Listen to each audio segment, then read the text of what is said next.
ଆଉ ଥରେ ମୁଁ ଆପଣମାନଙ୍କୁ ଆମ ଓଡ଼ିଆ ସବ ସ୍କୁଲ ପାଠରେ ସ୍ୱାଗତ କରୁଅଛି। ପ୍ରିୟ ବନ୍ଧୁ, ପ୍ରିୟ ଭାଇ ଭଉଣୀ ଆଉ ପ୍ରିୟ ସଦସ୍ୟମାନେ, ଗତ 3 ମାସ ଆମେ ଆଲୋଚନା କରିଥିଲୁ ଯାହା ଚିତ୍ରଙ୍କ ବିଷୟରେ, ମୂର୍ତ୍ତିଙ୍କ ବିଷୟରେ, ତାର ଅର୍ଥ ବିଷୟରେ ଆମେ ଦେଖିଥିଲୁ। ଆଉ କିପରି ଭବିଷ୍ୟତବାଣୀ କରାଯାଇଛି ତାହା ବିଷୟରେ ଆମେ ଗତ 3 ମାସ ଆମେ ଦେଖିଥିଲୁ। ଆଉ ଏଇ ଯୋଉ 3 ମାସରେ ଆମେ ଆଲୋଚନା କରିବାକୁ ଯାଉଅଛୁ ବିଶେଷ ଭାବରେ ଯାତ୍ରା ପୁସ୍ତକ, ଯାହା ଆମେ ଇଂରାଜୀରେ ଦେଖୁଛୁ ଏକ୍ସୋଡସ୍। ଏକ୍ସୋଡସ୍ ମାନେ ଯାତ୍ରା। ଆଉ ଏଇ ଯାତ୍ରା ପୁସ୍ତକରେ କଣ କଣ ଘଟିଥିଲା ସେହି ବିଷୟରେ ଆମେ ଆଲୋଚନା କରିବା। ବିଶେଷ ଭାବରେ ଇସ୍ରାଏଲ ମାନେ ମିଶ୍ର ଦେଶରେ କିପରି ଦାସତ୍ୱ ଥିଲେ, ଆଉ କିପରି ସେହି ମିଶ୍ର ଦେଶର ରାଜା ଫେରୋ ସେମାନଙ୍କୁ ତାଡ଼ନା ଦେଉଥିଲେ, ଆଉ କିପରି ପ୍ରଭୁ ସ୍ମରଣ କରନ୍ତି ଯାହା ଆପଣା ଦାସମାନଙ୍କୁ ପ୍ରତିଜ୍ଞା କରୁଥିଲେ। ସେମାନେ ଥିଲେ ଅବ୍ରାହମ, ଇସାକ ଆଉ ଯାକୁବ। ଏମାନଙ୍କ ବଂଶ ବର୍ତ୍ତମାନ ଯାହା ଆମେ ଦେଖୁଅଛୁ ମିଶ୍ର ଦେଶରେ ଦାସତ୍ୱ ରୂପରେ ଅଛନ୍ତି। ଆଉ କିପରି ମୋଶାଙ୍କ ଦ୍ୱାରା ପରମେଶ୍ୱର ସେମାନଙ୍କୁ ସେହି ଦାସତ୍ୱରୁ ଉଦ୍ଧାର କରି ଯେଉଁ ଦେଶକୁ ପ୍ରଭୁ ପରମେଶ୍ୱର ଆପଣା ଦାସମାନଙ୍କୁ ପ୍ରତିଜ୍ଞା କରିଥିଲେ, ସେହି ଦେଶମାନଙ୍କୁ ନେବା ପାଇଁ ମୋଶାଙ୍କ ଦ୍ୱାରା ସେ କାର୍ଯ୍ୟ କରିଥିଲେ। ଆଉ ଏହି ଯୋଉ ବିଷୟରେ ଆମେ ଏହି 3 ମାସରେ ଆଲୋଚନା କରିବା। ଆଜିର ଆଲୋଚନା ହେଉଛି ଅତ୍ୟାଚାର, ମୋଶାଙ୍କ ପୃଷ୍ଠଭୂମି ଏବଂ ଜନ୍ମ। Operation the background and the birth of Moses. ଏହା ଧ୍ୟାନ କରିବା ପୂର୍ବେ ଚାଲନ୍ତୁ ନିଜକୁ ସମର୍ପଣ କରି ସେହି ସଦାପ୍ରଭୁ ପରମେଶ୍ୱରଙ୍କ ଠାରେ ଆମେ ପ୍ରାର୍ଥନା କରିବା, ତାହାଙ୍କ ସାହାଯ୍ୟ ଆମେ ମାଗିବା। ସର୍ବଶକ୍ତି ପରମେଶ୍ୱର, ଧନ୍ୟବାଦ ଅର୍ପଣ କରୁଅଛୁ।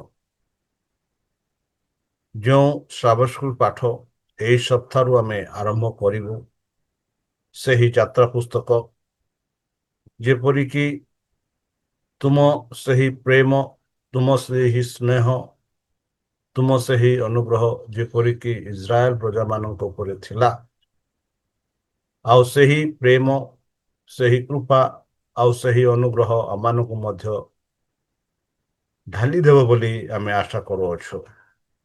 ବିଶେଷ ଭାବରେ ଯାହା ଆଜି ଆମେ ଶିକ୍ଷା କରିବାକୁ ଯାଉଅଛୁ ବା ପଢ଼ିବାକୁ ଯାଉଅଛୁ, ଏଥିପାଇଁ ଆମମାନଙ୍କୁ ବୁଦ୍ଧିରେ, ଜ୍ଞାନରେ, ଶକ୍ତିରେ ପରିପୂର୍ଣ୍ଣ କର, ଆଉ ପବିତ୍ର ଆତ୍ମା ଦ୍ୱାରା ଆମମାନଙ୍କୁ ପରିଚାଳନା କର। ଧନ୍ୟବାଦ କରି ଏହି ଯୀଶୁଙ୍କ ନାମରେ ଏହି ଛୋଟ ପ୍ରାର୍ଥନା ଆମ ଶୁଣି ଗ୍ରହଣ କର। ଆମେନ୍। ପ୍ରିୟ ଶ୍ରୋତା, କେତେ ଦିନ ପରେ ମୁଁ ଆଉ ଥରେ ଆପଣମାନଙ୍କ ସମ୍ମୁଖରେ ଛିଡ଼ା ହୋଇଅଛି। ଆଉ ମୁଁ ଆଶା କରୁଛି ଆମ ଏହି ଯେଉଁ ଓଡ଼ିଆ ସାବସ୍କୁଲ ପାଠ ଯାହା ଆମେ ବିଭିନ୍ନ ଲୋକଙ୍କ ଦ୍ୱାରା ଉପସ୍ଥାପନା କରୁଛୁ, ଆମ ଆଡଭେଣ୍ଟିଜ ମିଡ଼ିଆ, ଆଡଭେଣ୍ଟିଜ ୱର୍ଲ୍ଡ ରେଡ଼ିଓ, ଯାହାକି ଆନ୍ତର୍ଜାତୀୟ ସାବସ୍କୁଲ ଆମେ ନାମ ଦେଇଅଛୁ, ତାହା ହେଉଛି ଇଣ୍ଟରନ୍ୟାସନାଲ ଓଡ଼ିଆ ସାବସ୍କୁଲ ଲେସନ୍ ଷ୍ଟଡି। ଆଉ ଏଇ ଯେଉଁ ଇଣ୍ଟରନ୍ୟାସନାଲ ଓଡ଼ିଆ ସାବସ୍କୁଲ ଲେସନ୍ ଷ୍ଟଡି ପ୍ରାୟ ବିଦେଶରେ ମଧ୍ୟ ଆମ ଭାଇ ଭଉଣୀମାନେ ଦେଖୁଛନ୍ତି, ଆଉ ସେମାନେ ମଧ୍ୟ ସହଯୋଗ ଦେଉଛନ୍ତି। ଆଉ ଆମ ଓଡ଼ିଶାରେ ଆଉ ଆମ ଭାରତରେ ମଧ୍ୟ ଅନେକ ଭାଇ ଭଉଣୀମାନେ ଆମ ଏହି ଓଡ଼ିଆ ସାବସ୍କୁଲ ପାଠକୁ ଦେଖୁଛନ୍ତି, ଆଉ ଆପଣା ମତାମତ ବି ଦେଉଛନ୍ତି ବୋଲି ମୁଁ ଆଶା କରୁଅଛି ଆଉ ସେମାନେ ବି ଦଉଛନ୍ତି। ବନ୍ଧୁ, ଏହି ଯୋଉ ଓଡ଼ିଆ ସଭା ସ୍କୁଲ ବିଶେଷ ଭାବରେ ଆମେ ଆରମ୍ଭ କରୁଛୁ, ଯେପରିକି ଯେତେ ଆମ ଭାଇ ଭଉଣୀ ମାନେ ଅଛନ୍ତି ଯେଉଁମାନେ କି ଆମ ସେମାନଙ୍କୁ ସମୟ ନଥାଇ ହୋଇପାରେ ସେମାନେ ଗିର୍ଜା ଘରକୁ ନ ଯାଇ ଘରେ ରହିଛନ୍ତି, ବିଶେଷ ସେମାନଙ୍କ ପାଇଁ ଆମ ଏହି ଓଡ଼ିଆ ସଭା ସ୍କୁଲ ପାଠ ଆମେ ଆରମ୍ଭ କରୁଛୁ। ଆଉ ଯେତେ ଭାଇ ଭଉଣୀ ମାନେ ଓଡ଼ିଆ ସଭା ସ୍କୁଲ ପାଠ ବୁଝିପାରୁନାହାନ୍ତି ସେମାନଙ୍କ ପାଇଁ ମଧ୍ୟ ଆମେ ଏହା ବିଶେଷ ଭାବରେ ପ୍ରସ୍ତୁତ କରୁଅଛୁ। ଯେପରିକି ଏହି ଯୋଉ ଓଡ଼ିଆ ସଭା ସ୍କୁଲ ପାଠ ସେମାନେ ବୁଝିପାରିବେ ଆଉ ସଂକୀର୍ଣ୍ଣ ଭାବରେ ଆମେ ପ୍ରାୟ ଏହି ଯୋଉ ସଭା ସ୍କୁଲ ପାଠ ଆମେ ଉପସ୍ଥାପନା କରୁଛୁ। ଯେହେତୁ ଆମେ ଆଶା କରୁଛୁ ଯଦି ଆପଣଙ୍କ ଠାରେ ଆମ ଓଡ଼ିଆ ସଭା ସ୍କୁଲ ପାଠ ଅଛି, ଏହା ଶୁଣିବା ପୂର୍ବେ ଆପଣମାନେ ଦୟାକରି ଆପଣଙ୍କ ଓଡ଼ିଆ ସଭା ସ୍କୁଲ ପାଠ ପଢ଼ନ୍ତୁ ଆଉ କିଛି ମତାମତ ଅଛି ତାହା ମାନଙ୍କୁ ଜଣାନ୍ତୁ। ତାହେଲେ ଚାଲନ୍ତୁ ବିଳମ୍ବ ନ କରି ଆମେ ଏହି ସପ୍ତାହର ପାଠ ଦେଖିବା। ଏହି ସପ୍ତାହର ପାଠ ହେଉଛି ଅତ୍ୟାଚାର, ମୋଶାଙ୍କ ପୃଷ୍ଠଭୂମି ଏବଂ ଜନ୍ମ।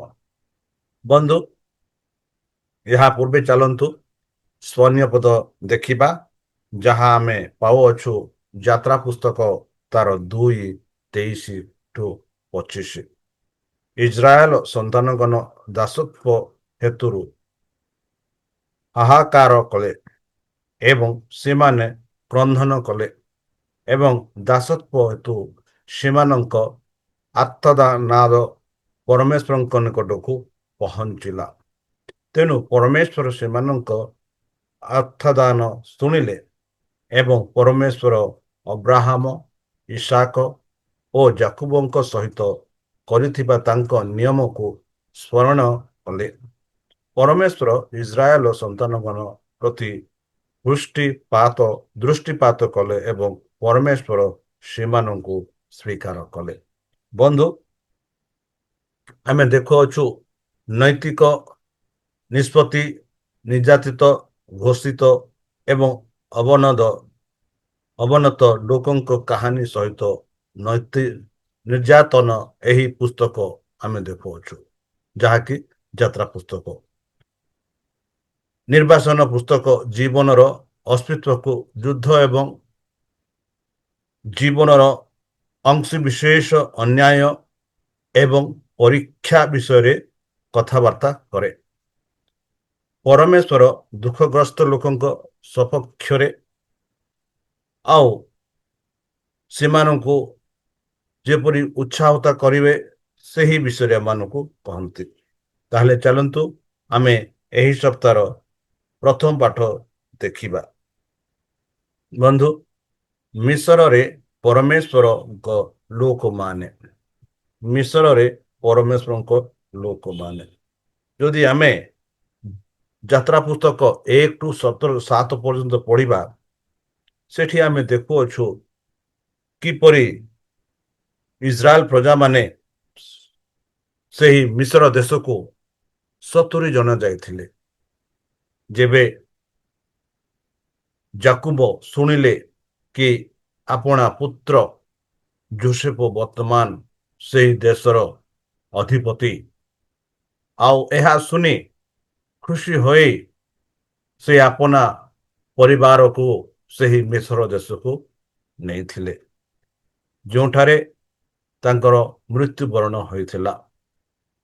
ତାପରେ ଯୋସେଫ ମଧ୍ୟ ମୃତ୍ୟୁବରଣ କଲେ ଆଉ ଅନେକ ଫାରୋ, ବିଶେଷ ଭାବରେ ସେଇ ରାଜା ମାନଙ୍କୁ କୁହାଯାଉଥିଲା ଫାରୋ ବୋଲି, ଆଉ ଫାରୋ ମାନେ ଅନେକ ପ୍ରକାର ଲୋକ ଆସିଥିଲେ ଆଉ ସେମାନେ ଯେପରି ଇସ୍ରାଏଲ ପ୍ରଜା ମାନଙ୍କର ଯୋଉ ପ୍ରସ୍ପାରିଟି ଯାହା ଆମେ କହୁଛୁ, ଉନ୍ନତି ଯାହା କରୁଥିଲେ, ଆଉ ତାହା ଦେଖି ଏମାନେ ଟିକେ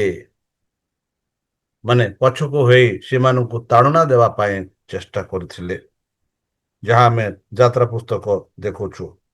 ଏଠି ଯାତ୍ରା ପୁସ୍ତକ 1:8-11 ଏଇ ଯୋଉ ଇସ୍ରାଏଲ ମାନଙ୍କ ପରିସ୍ଥିତି ବିଷୟରେ ଏମାନଙ୍କୁ କହୁଅଛି।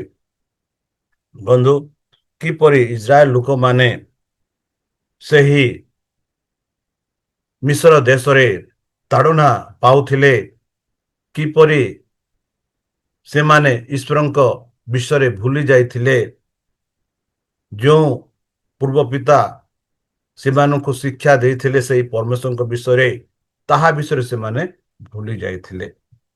ଆଉ ଆମେ ଦେଖୁଛୁ ପରମେଶ୍ୱର ସେମାନଙ୍କୁ ଭୁଲି ଯାଇ ନଥିଲେ, ବରଂ ସେମାନଙ୍କୁ ମନରେ ରଖିଥିଲେ। ବନ୍ଧୁ, କାହାଣୀଟି ବିରୋଧାଭାସ ଭାବରେ ଗୁରୁତ୍ୱ ଦିଏ ଯେ ଅତ୍ୟାଚାରୀ ମାନେ କ୍ଷମା କରନ୍ତୁ ସେମାନଙ୍କୁ ଇସ୍ରାଏଲୀୟ ମାନଙ୍କୁ ଯେତେ କଷ୍ଟ ଦେଇଥିଲେ, ସେମାନେ ସେତେ ଅଧିକ ସଂଖ୍ୟାରେ ବୃଦ୍ଧି ପାଇଲେ।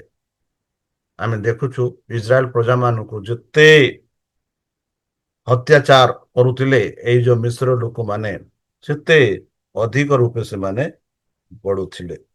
ବନ୍ଧୁ, ଆମେ ଦେଖୁଛୁ ଯେଉଁମାନେ ଯୋସେଫଙ୍କ ପରେ, ଯେଉଁମାନେ ଯୋସେଫଙ୍କ ବିଷୟରେ ଜାଣିନଥିଲେ, ସେମାନେ ଏଇ ଯୋଉ ଇସ୍ରାଏଲ ପ୍ରଜାମାନଙ୍କୁ ଦଣ୍ଡ ଦେଉଥିଲେ। ଆଉ ତାହା ସେହି ସମୟରେ ପରମେଶ୍ୱର ତାଙ୍କ ଲୋକମାନଙ୍କ ବିଷୟରେ ମନରେ ଆଣିଲେ ବୋଲି ଆମେ ଦେଖୁଛୁ। ବନ୍ଧୁ, ଐତିହାସିକ ପୃଷ୍ଠଭୂମି ଆଦି ପୁସ୍ତକ 46 ଯଦି ଦେଖିବା, କିପରି କିନାନରେ ଦୁର୍ଭିକ୍ଷ ହେଲା, ଆଉ ସେ ଦୁର୍ଭିକ୍ଷ ଅନୁଭବ କରିବା ପରେ କିପରି ଯାକୁବ ସେହି ମିଶ୍ର ଦେଶକୁ ପହଞ୍ଚିଲେ, ଯାହା ମୁଁ ପ୍ରାରମ୍ଭରେ କହିଲି। ଆଉ ମିଶ୍ର ଦେଶକୁ ତାଙ୍କର ସମସ୍ତ ସନ୍ତାନ ସନ୍ତତି, ପୁତ୍ର ପୁତ୍ର କନ୍ୟା, ପୁତ୍ର ବୋହୂ ସମସ୍ତଙ୍କୁ ଘେନି ସେ ମିଶ୍ର ଦେଶକୁ ଗଲେ, ଯେଉଁ ମିଶ୍ର ଦେଶରେ ଯୋସେଫ ସେହି ମିଶ୍ର ଦେଶର ଅଧିପତି ଥିଲେ ବା ଜଣେ ରାଜତ୍ୱ ପରି କାମ କରୁଥିଲେ। ଆଉ ଆମେ ଦେଖୁଛୁ ଏଇ ଯୋଉ ଇତିହାସ ଯାହା ଆମେ ଦେଖୁଛୁ ଆଦି ପୁସ୍ତକ 41ରେ ଆମେ ପାଉଛୁ, ସେଠି ପାଉଛୁ କିପରି ଫାରୋ ଯୋସେଫଙ୍କୁ କହିଲେ, ସେ କହିଲେ, ଦେଖ ମୁଁ ତୁମକୁ ସମଗ୍ର ମିଶ୍ର ଦେଶର ଶାସକ ଭାବରେ ନିଯୁକ୍ତ କଲି।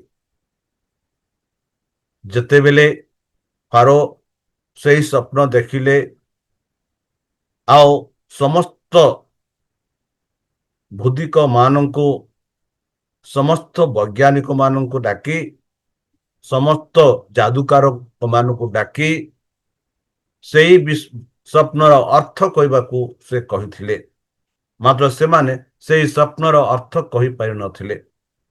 ମାତ୍ର ଆମେ ଏଠି ଦେଖୁଅଛୁ କିପରି ଯୋସେଫ କୀର୍ତ୍ତଦାସ ଉପରେ କାରାଗାରରେ ଥିଲେ, ଆଉ ସେ କାରାଗାରରେ ଯେଉଁ ଲୋକମାନେ ଥିଲେ ସେମାନଙ୍କୁ ଯେପରି ତାଙ୍କର ସ୍ୱପ୍ନର ଅର୍ଥ କହିଲେ, ଆଉ ସେ ଅର୍ଥ ପ୍ରକାରେ ସେମାନେ ଯାହା ସେ କହିଥିଲେ ତାହାପରେ ଘଟିଥିଲା। ତେବେ ଆମେ ଦେଖୁଛୁ କି କିପରି ଯୋସେଫ ଫାରୋ ରାଜାଙ୍କ ସମ୍ମୁଖରେ ଉପସ୍ଥିତ ହଉଛନ୍ତି, ଆଉ ସେ ସ୍ୱପ୍ନର ଅର୍ଥ କହୁଛନ୍ତି। ଆଉ ସେ ସ୍ୱପ୍ନର ଅର୍ଥ କହିଲା ପରେ ଆମେ ଦେଖୁଛୁ କିପରି ଫାରୋ ଯୋସେଫଙ୍କୁ କହନ୍ତି, ସେ କହନ୍ତି, ଫାରୋ ଯୋସେଫଙ୍କୁ କହିଲେ, ଦେଖ ମୁଁ ତୁମକୁ ସମଗ୍ର ମିଶ୍ର ଦେଶର ଶାସକ ଭାବରେ ନିଯୁକ୍ତ କଲି, ମାନେ ସମସ୍ତ ଦେଶର, ମିଶ୍ର ଦେଶର ଶାସକ ଭାବେ ତୁମକୁ ନିଯୁକ୍ତ କରେ। ତାପରେ ଫାରୋ ତାହାଙ୍କ ହାତରୁ ତାହାଙ୍କର ମୁଦି କାଢି ଯୋସେଫଙ୍କ ହାତରେ ଦେଲେ, ମାନେ ଫାରୋଙ୍କ ହାତରେ ଯୋଉ ମୁଦି ଥିଲା ସେ ମୁଦି କାଢି ଯୋସେଫଙ୍କୁ ଦେଲେ ଏବଂ ତାଙ୍କ ସୁଗ୍ନ ବସ୍ତ୍ର ପିନ୍ଧାଇଲେ ଏବଂ ତାଙ୍କ ବେକରେ ସୁବର୍ଣ୍ଣ ହାର ପିନ୍ଧାଇଲେ ଏବଂ ସେ ତାଙ୍କୁ ତାଙ୍କର ଦ୍ୱିତୀୟ ରଥରେ ଆରୋହଣ କରାଇଲେ ଏବଂ ସେମାନେ ତାଙ୍କୁ ସମ୍ମୁଖରେ ଚିତ୍କାର କଲେ, ଆଣ୍ଠୁ ନୁଆଇଁ ଥାଅ। ତେଣୁ ସେ ତାଙ୍କୁ ସମଗ୍ର ମିଶ୍ର ଦେଶର ଶାସକ ଭାବରେ ନିଯୁକ୍ତ କଲେ। ବନ୍ଧୁ, ଏହିପରି ଆମେ ଦେଖୁଛୁ, ଯଦି ଆମେ ଆଦି ପୁସ୍ତକ ତାର 37:26-28 ଆଦି ପୁସ୍ତକ 39:2-21 ଯଦି ପଢିବା, ସେଠି ଆମେ ଦେଖୁଛୁ କି ଯୋଉଦା ତାର ଭାଇମାନଙ୍କୁ କହିଲା କିପରି ଯୋସେଫ ମିଶ୍ର ଦେଶକୁ ଆସିଥିଲେ, ଆଉ କିପରି ଯୋଉଦା ଯେବେ ପିତା ଯୋସେଫକୁ କହନ୍ତି କି ଆପଣା ଭାଇମାନେ ବର୍ତ୍ତମାନ ସେଇ ଯୋଉ ପଲକ ମାନଙ୍କୁ ନେଇଛନ୍ତି ଚୋରାଇବା ପାଇଁ, ଆଉ କେତେ ଦିନ ହେଲା ସେମାନେ ଫେରି ନାହାନ୍ତି, ସେମାନଙ୍କ ପାଇଁ କିଛି ଖାଦ୍ୟ ଦ୍ରବ୍ୟ ନେଇ ଯାଅ। ଆମେ ଦେଖୁଛୁ ଏହା ପୂର୍ବରେ କିପରି ଯୋସେଫ ସ୍ୱପ୍ନ ଦେଖିଥିଲେ, ଆଉ ସେଇ ସ୍ୱପ୍ନର ଅର୍ଥ ମଧ୍ୟ କହିଥିଲେ, ଆଉ ସେତେବେଳେ ହିଁ ଏଇ ଯୋଉ ଭାଇମାନେ ଯୋସେଫଙ୍କ ଉପରେ ଈର୍ଷା ଦେଖାଇଥିଲେ। ଯେହେତୁ ଆମେ ଦେଖୁଛୁ ଯାକୁବ କିପରି ଯୋସେଫଙ୍କୁ ଆପଣା ପ୍ରେମ ପ୍ରଦର୍ଶନ କରୁଥିଲା, ଆଉ ଏଥିଯୋଗୁ ସେମାନେ ଏକ ସୁଯୋଗ ଖୋଜୁଥିଲେ ଯେଉଁଥିରେ ଯୋସେଫକୁ ସେମାନେ ଆଘାତ କରିପାରିବେ। ଆଉ ସେହି ସମୟ ଆସିଲା, ଏବେ ଯେବେ ଆସିଲା ସେମାନେ ଏହିପରି ବ୍ୟବହାର କଲେ, ଯାହା ଆମେ ଆଦି ପୁସ୍ତକ 37:26-28 ଆମେ ଦେଖୁଛୁ। ଏଠି ଦେଖୁଛୁ ଯୋଉଦା ତାର ଭାଇମାନଙ୍କୁ କହିଲା, ଆମର ଭାଇକୁ ହତ୍ୟା କରି ତାର ରକ୍ତକୁ ଲୁଚାଇ ରଖିବାର ଆମର କି ଲାଭ? ମାନେ ତାକୁ ହତ୍ୟା କରି ଆମେ ହତ୍ୟା କଲେ ଆମର କଣ ଲାଭ ଅଛି? ଆମର କିଛି ଲାଭ ନାହିଁ। ଆସ ଆମେ ତାକୁ ଇସ୍ମାଇଲୀୟ ମାନଙ୍କୁ ବିକ୍ରି କରିଦେବା। ଆମ ହାତ ତା ଉପରେ ନ ରଖୁ, କାରଣ ସେ ଆମ ଭାଇ, ଆମର ନିଜର ମାଂସ। ତାର ଭାଇମାନେ ତାର କଥା ଶୁଣିଲେ। ଆମେ ଦେଖୁଛୁ କିପରି ଯୋସେଫ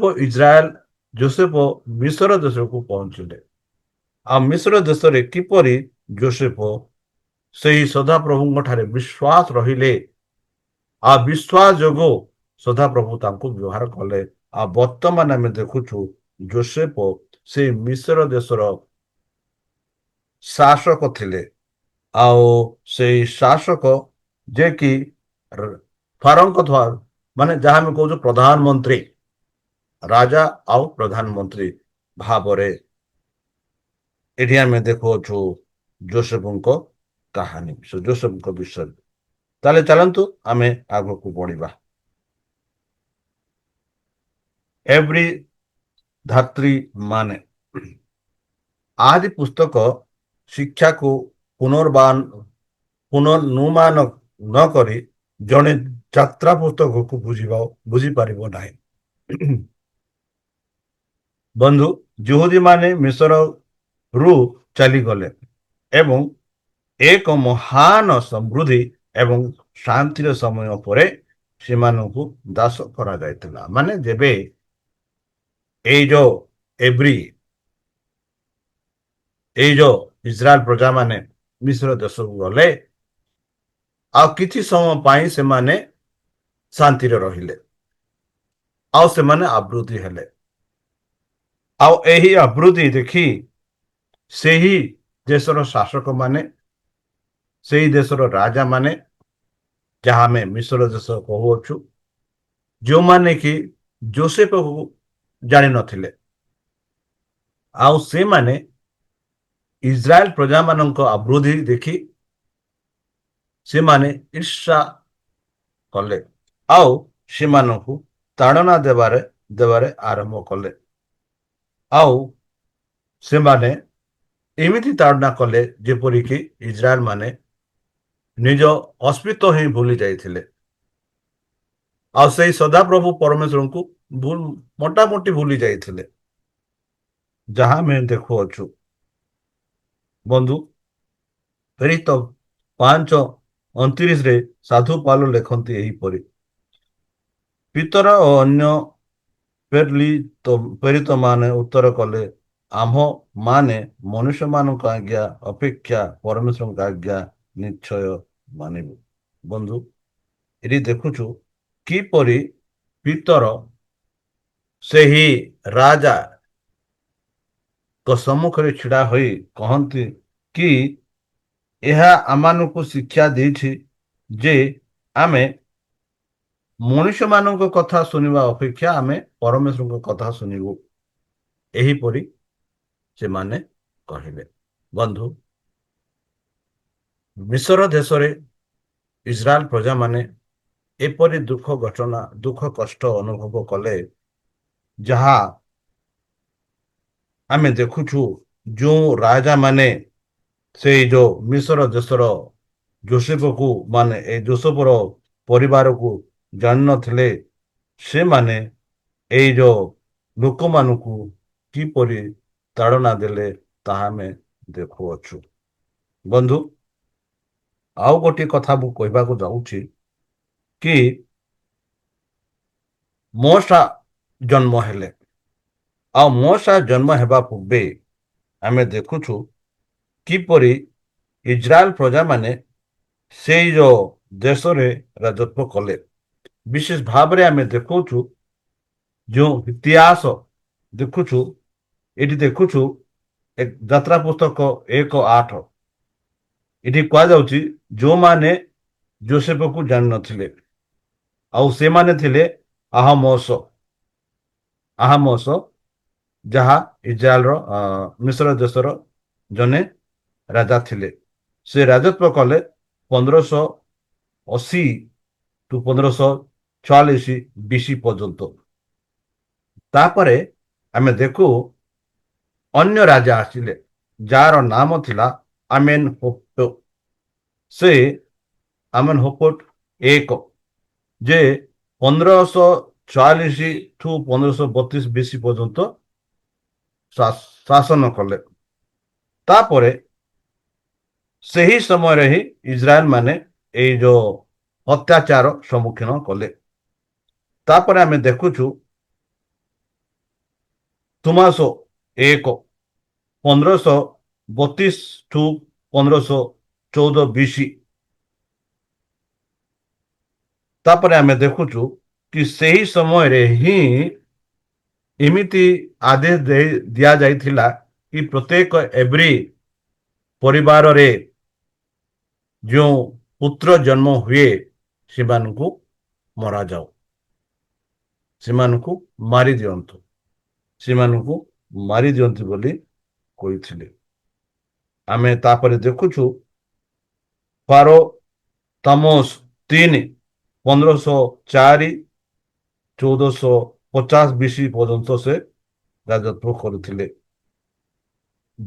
ଯେଉଁ ସମୟରେ ଏଇ ଯୋଉ ଯାତ୍ରା ଆରମ୍ଭ ହୋଇଥିଲା, ଆଉ ସେଇ ସମୟରେ ଆମେ ଦେଖୁଛୁ ଯେଉଁ ଧାତ୍ରୀ ମାନେ, ଯାହା ଆମେ ମିଡୱାଇଫ କହୁଅଛୁ, ସେମାନଙ୍କୁ ଆଦେଶ ଦିଆଯାଇଥିଲା କି ପ୍ରତ୍ୟେକ ଏଭ୍ରି ସ୍ତ୍ରୀ ଯେବେ ପ୍ରସବ କରିବେ, ଯଦି ଝିଅ ପ୍ରସବ କରୁଛି ତାକୁ ମାର ନାହିଁ, ଯଦି ପୁଅକୁ ସେମାନେ ପ୍ରସବ କରୁଛନ୍ତି ତାକୁ ମାରିଦିଅନ୍ତୁ। ମାତ୍ର ଆମେ ଦେଖୁଅଛୁ ଏଇ ଯୋଉ ମିଡୱାଇଫ ବା ଧାତ୍ରୀ ମାନେ, ସେମାନେ ପରମେଶ୍ୱରଙ୍କୁ ଭୟ କରୁଥିଲେ, ଆଉ ସେଇ ଭୟରେ ସେମାନେ ସେଇ କାମ କଲେ ନାହିଁ। ଆଉ ଏହା ଆମେ ଦେଖୁଛୁ ଫାରୋ ଜାଣିଲେ ଯେ ଏମାନେ ସେପରି କାମ କରୁନାହାନ୍ତି, ଆଉ ଫାରୋ ରାଜା ଏହିପରି ଆଦେଶ ଦେଲେ କି ଇସ୍ରାଏଲ ପ୍ରଜାମାନଙ୍କ ଠାରେ ଯେତେ ବାଲ୍ୟ ଶିଶୁ ଅଛନ୍ତି ସେମାନଙ୍କୁ ମରାଯାଉ। ଆଉ ସେହି ସମୟରେ ହିଁ ଆମେ ଦେଖୁଛୁ ମୋଶା ଜନ୍ମ ନେବାର ଦେଖୁଅଛୁ। ଆଉ ମୋଶା କିପରି ଜନ୍ମ ନେଲେ, ଆଦି ପୁସ୍ତକ 2:3 ଟୁ 11 ଯଦି ପଢିବା, ସେଠି ଆମେ ସ୍ପଷ୍ଟ ରୂପେ ଆମେ ଦେଖିପାରୁଛୁ। ବନ୍ଧୁ, ମୋଶା ଏମିତି ସମୟରେ ଜନ୍ମ ନେଲେ ଯେଉଁଠାରେ କି ଅବସ୍ଥା ପରିସ୍ଥିତି ଏତେ ଭଲ ନଥିଲା, ଆଉ ସେଇ ସମୟରେ ମୋଶା ଜନ୍ମ ଗ୍ରହଣ କଲେ। ଆଉ ମୁଁ ଯେପରି କହିଲି କି ସେଇ ଯୋଉ ସ୍ତ୍ରୀ ମାନେ ପରମେଶ୍ୱରଙ୍କୁ ଭୟ କରୁଥିଲେ, ଆଉ ଏଇ ଯୋଉ ପରିବାର ଲେବି ପରିବାର ପରମେଶ୍ୱରଙ୍କୁ ସେମାନେ ଭୟ କଲେ ଆଉ ପରମେଶ୍ୱରଙ୍କ ଉପରେ ନିର୍ଭର କଲେ ଆଉ ନିଜ ସନ୍ତାନଙ୍କୁ ବଞ୍ଚାଇବା ପାଇଁ ସେମାନେ ଏମିତି ଉପାୟ ଖୋଜିଲେ ଯେଉଁଥିରେ ସେମାନେ ଆପଣା ସନ୍ତାନକୁ ବଞ୍ଚାଇ ପାରିବେ। ଆମେ ଦେଖୁଛୁ କିପରି ସେଇ ଫାରୋଙ୍କ ଝିଅ ଅନେକ କହନ୍ତି ଭଉଣୀ ଯେବେ ସେହି ଯୋଉ ନଦୀକୁ ଗଲେ ଆଉ ସେଠି ସେହି ଶିଶୁ ମଶା ପାଇଲେ ଆଉ ସେ ହିଁ ଏଇ ଯୋଉ ମଶା ନାମ ଦେଲେ ମାନେ ମଶା ମାନେ ପାଣିରୁ ବାହାର ଆଉ ଏଇ ମଶା ଆପଣା ମାତାର ଅଧୀନରେ 12 ବର୍ଷ ଥିଲେ। ତାପରେ ଆମେ ଦେଖୁଛୁ ସେ କିପରି ଫାରୋ ରାଜମହଲରେ ଥିଲେ ଆଉ ସେଠି ବିଦ୍ୟା ସବୁ କିଛି ଲାଭ କଲେ। ଲାଭ କଲା ପରେ ଯେବେ ସେ ଶାସକ ଆରମ୍ଭ କଲେ ସେତେବେଳେ ଦେଖିଲେ ନିଜ ଲୋକମାନେ କିପରି ଅତ୍ୟାଚାର କରାଯାଉଛନ୍ତି ଆଉ ସେହି ସମୟରେ ଯେଉଁ କାର୍ଯ୍ୟ ସେ କରୁଥିଲେ ସେ କାର୍ଯ୍ୟ ସେହି ଫାରୋଙ୍କୁ ଜଣାଗଲା ଆଉ ଫାରୋ ତାକୁ ହତ୍ୟା କରିବା ପାଇଁ ଚେଷ୍ଟା କଲେ ଆଉ ସେହି ଭୟରେ ଆମେ ଦେଖୁଛୁ ମୂଷା ସେହି ମିଶର ଦେଶ ଛାଡ଼ିକରି ମିଦନ ଦେଶକୁ ଚାଲିଗଲେ ଆଉ ସେଇ ମିଶର ଦେଶରେ ସେ 40 ବର୍ଷ ଥିଲେ ବୋଲି ଆମର ବାଇବଲ କହୁଅଛି। ଆଉ ସେଇ ଯୋଉ ମିଡେନ ଯୋଉଠି ଆମେ ଦେଖୁ ମିଦିଏନ ବୋଲି ସେଇ ଦେଶରେ ସେ 40 ବର୍ଷ ଥିଲେ। ଦେଖନ୍ତୁ ଏକ ଲୋକ ଯେ କି ଏକ ମହଲରେ ଏକ ରାଜକୁମାର ଭାବରେ ଥିଲେ ଆଉ ବର୍ତ୍ତମାନ ଏକ ମରୁଭୂମିରେ ମେଷ ମେଣ୍ଢା ଛେଳି ଚରାଉଅଛି ପାଦୁକାରେ କଷ୍ଟରେ ସେ ବଞ୍ଚୁଅଛି। ଏଟା 40 ବର୍ଷ ଥିଲା। ତାପରେ ଆମେ ଦେଖୁଛୁ ପରମେଶ୍ୱର ମହର୍ଷକୁ କଥା କହନ୍ତି ଆଉ ତାହାକୁ ଏମିତି ସାହାଯ୍ୟକାରୀ ଦିଅନ୍ତି ଯେବେ ମଶା କହିଲେ କି ମୁଁ ଏହି କାର୍ଯ୍ୟ କରିପାରିବି ନାହିଁ, ମୋର କଥା କହିବାର ମୋର ସାହସ ନାହିଁ, ମୁଁ କହିପାରିବିନି। ତେବେ ପରମେଶ୍ୱର କହିଲେ ତୁମ ପାଇଁ ଜଣେ ବ୍ୟକ୍ତି ରଖିଅଛି, ସେ ହଉଛି ତୁମର ବଡ଼ ଭାଇ। ତୁମେ ଯାହା ଯାହା କହିବ ସେ ଫାରୋଙ୍କୁ ଯାଇ କହିବ ଆଉ ଫାରୋ ଯାହା ଯାହା କହିବ ସେ ତୁମକୁ କହିବ। ମାନେ ଏହିପରି ସେ କହିଲେ। ଆଉ ତାପରେ ଆମେ ଦେଖୁଛୁ କିପରି ପରମେଶ୍ୱର ଇସ୍ରାଏଲ ପ୍ରଜାମାନଙ୍କୁ ଫାରୋଙ୍କ ହସ୍ତରୁ ମୂଷା ତାଙ୍କ ଦାସ ଦ୍ୱାରା ଉଦ୍ଧାର କଲେ। ମାନେ 40 40 40 ମାନେ ମୂଷା 120 ବର୍ଷ ବଞ୍ଚିଲେ। 40 ବର୍ଷ ନିଜ ଲୋକମାନଙ୍କ ସହ ରାଜା ମହଲରେ ଥିଲେ ଆଉ ସେଠି ନିଜ ଲୋକମାନଙ୍କର ଦୁଃଖ କଷ୍ଟ ଦେଖିଲେ ଆଉ ସହିପାରିଲେ ନାହିଁ ଆଉ ଯେଉଁ କାମ କଲେ ସେ କାମ ଯୋଗୁଁ ତାକୁ ମାରିବା ପାଇଁ ରାଜା ଚାହୁଁଥିଲେ ଆଉ ସେଇ ଭୟରେ ସେ ଚାଲିଗଲେ। ତାପରେ ଆମେ ଦେଖୁଛୁ କିପରି ପରମେଶ୍ୱର ତାଙ୍କୁ ଡାକନ୍ତି ଆଉ ଆମେ ଏଠି ବିଶେଷ ଭାବରେ ଦେଖୁଛୁ ବନ୍ଧୁ ଈଶ୍ୱରଙ୍କ ଯୋଜନା ବିଷୟରେ। ଈଶ୍ୱରଙ୍କ ଯୋଜନା ବିଷୟରେ ବେଲେ ବେଲେ ହୋଇପାରେ କିଛି ପାଇଁ ଆମେ ପ୍ରାର୍ଥନା କରୁଅଛୁ ଆଉ ସେ ପ୍ରାର୍ଥନାର ଉତ୍ତର ଆସୁନାହିଁ। ଏଠି ଆମେ ଦେଖୁଅଛୁ ଇସ୍ରାଏଲ ପ୍ରଜାମାନେ ପ୍ରାୟ 400 ବର୍ଷ ସେହି ମିଶ୍ର ଦେଶରେ ଥିଲେ। ଏଇ ଯୋଉ 400 ବର୍ଷରେ କିଛି ବର୍ଷ ପାଇଁ ସେମାନେ ଖୁସିରେ ଥିଲେ, ଆନନ୍ଦରେ ଥିଲେ, ଯେତେ ପର୍ଯ୍ୟନ୍ତ ତାଙ୍କର ସମ୍ପର୍କୀୟ ଲୋକ ଶାସନ କରୁଥିଲା ଯେ କି ଜୋସେଫ। ଆଉ ଯୋସେଫଙ୍କ ମୃତ୍ୟୁ ପରେ ଯେଉଁ ରାଜା ଯୋସେଫଙ୍କୁ ଜାଣୁଥିଲେ, ଏଇ ଯୋଉ ଇସ୍ରାଏଲ ପ୍ରଜାମାନଙ୍କ ପାଇଁ ଟିକେ ସହାନୁଭୂତି ଦେଖେଇଲେ। ତାପରେ ଆମେ ଦେଖୁଅଛୁ ଯେଉଁ ଲୋକେ ଯେଉଁ ରାଜା ମିଶ୍ର ଦେଶର ଥିଲେ, ଯାହାକୁ ମୋଶା ଯୋସେଫକୁ ଜାଣୁନଥିଲେ, ଆଉ ଏଇ ଯୋଉ ଇସ୍ରାଏଲ ମାନଙ୍କୁ କିପରି ଅତ୍ୟାଚାର କଲେ, ଆଉ ପରମେଶ୍ୱର କିପରି ସ୍ମରଣ କଲେ, ଯେଉଁ ପ୍ରତିଜ୍ଞା ଆପଣା ଦାସ ଅବ୍ରାହ୍ମକୁ, ଇସାକକୁ, ଯାକୁବକୁ କରିଥିଲେ, ଆଉ ସେଇ ପ୍ରତିଜ୍ଞାକୁ ସ୍ମରଣ କରି ଆମେ ଦେଖୁଅଛୁ ଯେପରି ମୋଶା ଜଣେ ଉଦ୍ଧାରକାରୀ ହେବ, ଆଉ ତାର ଜନ୍ମ ହେଲା। ଆଉ ମୋଶା ଯେପରି ସେଇ ଯୋଉ ଜାଗାକୁ ଯାଇ, ସେଇ ଯୋଉ ମିଶ୍ରକୁ ଯାଇ କିପରି ଇସ୍ରାଏଲ ପ୍ରଜାମାନଙ୍କୁ ଉଦ୍ଧାର କଲା, ତାହା ଆମେ ଆର ସପ୍ତାହରେ ଦେଖିବା। ବନ୍ଧୁ, ମୁଁ ଆଶା କରୁଛି ଯେବେ ଆମ୍ଭେମାନେ ଏଇ ଯୋଉ 3 ମାସର ସାବାତ ସ୍କୁଲ ପାଠ ପଢିବା, ସେତେବେଳେ ମୁଁ ଆଶା କରୁଛି ଯେ ଆପଣମାନେ ବିଶେଷ ଭାବରେ ଯାତ୍ରା ପୁସ୍ତକ ପଢ଼ନ୍ତୁ ଆଉ ସାବାତ ସ୍କୁଲ ପାଠ ପଢ଼ନ୍ତୁ। ଯଦି ସାବାତ ସ୍କୁଲ ପାଠ ନାହିଁ, ତାହେଲେ ଯଦି ବାଇବଲ ଅଛି, ଏଇ ଯୋଉ 3 ମାସରେ ଆମେ ବିଶେଷ ଭାବରେ ଯାତ୍ରା ପୁସ୍ତକ ଉପରେ ଧ୍ୟାନ କରିବାକୁ ଯାଉଅଛୁ। ଆଜି ଆମେ ଦେଖିଲୁ କିପରି ଯୋସେଫ ସେଇ ଇସ୍ରାଏଲ ପ୍ରଜାମାନଙ୍କୁ ସୁରକ୍ଷାରେ ରଖିଥିଲେ, ଆଉ କିପରି ଇସ୍ରାଏଲ ପ୍ରଜାମାନେ ମିଶ୍ର ଦେଶକୁ ଆସିଲେ, ଆଉ କିପରି ପରମେଶ୍ୱର ମୋଶାକୁ ଜନ୍ମ କଲେ, ଆଉ କିପରି ମୋଶା ପରମେଶ୍ୱରଙ୍କ କାମ ପାଇଁ ଯୁକ୍ତି ହେଲେ। ଆମେ ବି ଦେଖୁଛୁ ପରମେଶ୍ୱରଙ୍କ ଯୋଜନା ଯାହା ଥିଲା କି ଇସ୍ରାଏଲ ପ୍ରଜାମାନେ ମିଶ୍ର ଦେଶକୁ ଆସନ୍ତୁ। ଯେଉଁ କଥା ଆପଣା ଦାସ ଅବ୍ରାହ୍ମକୁ କହିଲେ କି ତୁମର ବଂଶ 400 ବର୍ଷ ପାଇଁ ମିଶ୍ର ଦେଶରେ ଥିବ, ସେହି କଥାଟା ଏବେ ପୂର୍ଣ୍ଣ ହେବାକୁ ହେଲା। ବନ୍ଧୁ, ତାହେଲେ ଚାଲନ୍ତୁ